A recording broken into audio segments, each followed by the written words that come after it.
اور ان سے دنیا کی زندگی کی مثال بھی بیان کر دو کہ وہ ایسی ہے جیسے پانی جسے ہم نے آسمان سے برسایا تو اس کے ساتھ زمین کی پیداوار مل کر نکلی، پھر وہ چورا چورا ہو گئی کہ ہوائیں اسے اڑاتی پھرتی ہے۔ اور اللہ تو ہر چیز پر قدرت رکھتا ہے۔ مال اور بیٹے تو دنیا کی زندگی کی رونق و زینت ہے، اور نیکیاں جو باقی رہنے والی ہے وہ ثواب کے لحاظ سے تمہارے پروردگار کے یہاں بہت اچھی اور امید کے لحاظ سے بہت بہتر۔ اور جس دن ہم پہاڑوں کو چلائیں گے اور تم زمین کو صاف میدان دیکھو گے اور ان لوگوں کو ہم جمع کر لیں گے تو ان میں سے کسی کو بھی نہیں چھوڑیں گے، اور سب تمہارے پروردگار کے سامنے صف باندھ کر لائے جائیں گے، تو ہم ان سے کہیں گے کہ جس طرح ہم نے تم کو پہلی بار پیدا کیا تھا اسی طرح آج تم ہمارے سامنے آئے، لیکن تم نے تو یہ خیال کر رکھا تھا کہ ہم نے تمہارے لیے قیامت کا کوئی وقت مقرر ہی نہیں کیا ہے۔ اور اعمال کی کتاب کھول کر رکھی جائے گی تو تم گناہ گاروں کو دیکھو گے کہ وہ جو کچھ اس میں لکھا ہوگا اس سے ڈر رہے ہوں گے، اور کہیں گے ہائے خامت، ہائے شامت، یہ کیسی کتاب ہے کہ نہ چھوٹی بات کو چھوڑتی ہے اور نہ بڑی کو، کوئی بات بھی نہیں مگر اسے لکھ رکھا ہے۔ اور جو جو عمل کیے ہوئے ہوں گے سب کو حاضر پائیں گے، اور تمہارے پروردگار کسی پر ظلم نہیں کرے گا۔ اور جب ہم نے فرشتوں کو حکم دیا کہ آدم کو سجدہ کرو تو سب نے سجدہ کیا مگر ابلیس نے نہ کیا، وہ جنات میں سے تھا تو اپنے پروردگار کے حکم سے باہر ہو گیا۔ کیا تم اس کو اور اس کی اولاد کو میرے سوا دوست بناتے ہو، حالانکہ وہ تمہارا دشمن ہے، وہ تمہارے دشمن ہے، اور شیطان کی دوستی ظالموں کے لیے اللہ کی دوستی کا برا بدل ہے۔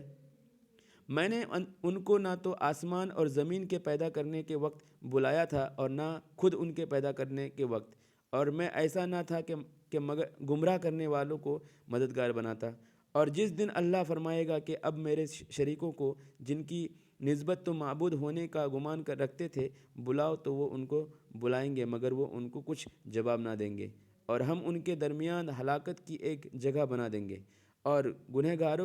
گنہگار لوگ دوزخ کو دیکھیں گے تو یقین کر لیں گے کہ وہ ان میں پڑنے والے ہیں، اور اس سے بچنے کا کوئی راستہ نہ پائیں گے۔ اور ہم نے اس قرآن میں لوگوں کے سمجھانے کے لیے طرح طرح کی مثالیں بیان فرمائی ہے، لیکن انسان سب چیزوں سے بڑھ کر جھگڑالو ہے۔ اور لوگوں کے پاس جب ہدایت آ گئی تو ان کو کس چیز نے منع کیا کہ ایمان لائے اور اپنے پروردگار سے بخشش مانگے، بجز اس کے کہ اس بات کے منتظر ہوں کہ انہیں بھی پہلوں کا سا معاملہ پیش آئے یا ان پر عذاب سامنے سے آ جائے۔ اور ہم جو پیغمبروں کو بھیجا کرتے ہیں تو صرف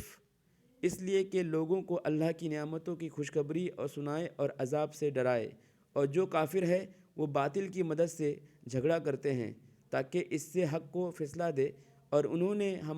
ہماری آیتوں کو اور جس چیز سے ان کو ڈرایا جاتا ہے اسے ہنسی بنا لیا ہے۔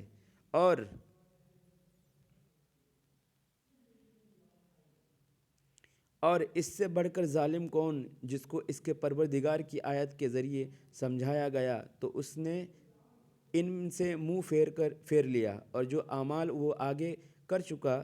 اس کو بھول گیا۔ ہم نے ان کے دلوں پر پردے ڈال دیے کہ اسے سمجھ نہ سکے، اور کانوں میں شکل پیدا کر دیا ہے کہ سن نہ سکے، اور اگر تم ان کو رستے کی طرف بلاؤ تو کبھی رستے پر نہ آئیں گے۔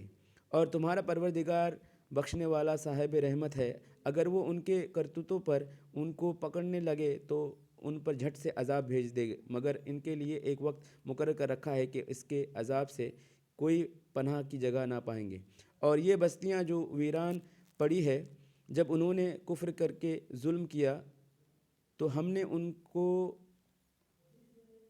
ان کو تباہ کر دیا اور ان کی تباہی کے لیے ایک وقت مقرر کر دیا تھا۔ اور جب موسیٰ نے اپنے شاگرد سے کہا کہ جب تک میں دو دریاؤں کے ملنے کی جگہ نہ پہنچوں گا ٹلنے کا نہیں، خواہ صدیوں چلتا رہوں۔ پھر جب وہ دونوں ان دریاؤں کے سنگم پر پہنچے تو اپنی مچھلی بھول گئے، پھر اس مچھلی نے دریا میں سرنگ کی طرح اپنا راستہ بنا لیا۔ جب آگے چلے تو موسیٰ نے اپنے شاگرد سے کہا کہ ہمارا کھانا لاؤ، اس سفر سے ہم کو بہت تھکان ہو گئی ہے۔ تکان ہو گئی ہے۔ اس نے کہا کہ بھلا آپ نے دیکھا کہ جب ہم نے اس چٹان کے پاس آرام کیا تھا تو میں مچھلی وہیں بھول گیا، اور مجھے آپ سے اس کا ذکر کرنا شیطان نے بھلا دیا، اور اس مچھلی نے عجیب طرح سے دریا میں اپنا راستہ بنایا۔ موسیٰ نے کہا یہی تو وہ مقام ہے جسے ہم تلاش کرتے تھے۔ تو وہ اپنے پاؤں کے نشان دیکھتے دیکھتے لوٹ گئے۔ وہاں انہوں نے ہمارے بندوں میں سے ایک بندہ دیکھا جس کو ہم نے اپنے ہاں سے رحمت خاص سے نوازا تھا اور اپنے پاس سے ایک خاص علم بخشا تھا۔ موسیٰ نے اس سے، جن کا نام خضر تھا، کہا کہ جو علم اللہ کی طرف سے آپ کو سکھایا گیا ہے، اگر آپ اس میں سے مجھے کچھ بھلائی کی باتیں سکھائیں تو میں آپ کے ساتھ رہوں۔ خضر نے کہا کہ تم میرے ساتھ رہ کر صبر نہیں کر سکو گے، اور جس بات کی تمہیں خبر ہی نہیں اس پر صبر کر بھی کیسے سکتے ہو؟ موسیٰ نے کہا اللہ نے چاہا تو آپ مجھے صابر پائیے گا، اور میں آپ کے ارشاد کے خلاف نہیں کروں گا۔ خضر نے کہا کہ اگر تم میرے ساتھ رہنا چاہتے ہو تو شرط یہ ہے کہ مجھ سے کوئی بات نہ پوچھنا جب تک میں خود اس کا ذکر تم سے نہ کروں۔ تو دونوں چل پڑے، یہاں تک کہ جب کشتی میں سوار ہوئے تو خضر نے کشتی کو پھاڑ ڈالا۔ موسیٰ نے کہا کہ کیا آپ نے اس کو اس لیے پھاڑا کہ سواروں کو غرق کر دیں؟ اور یہ تو آپ نے بڑی عجیب بات کی۔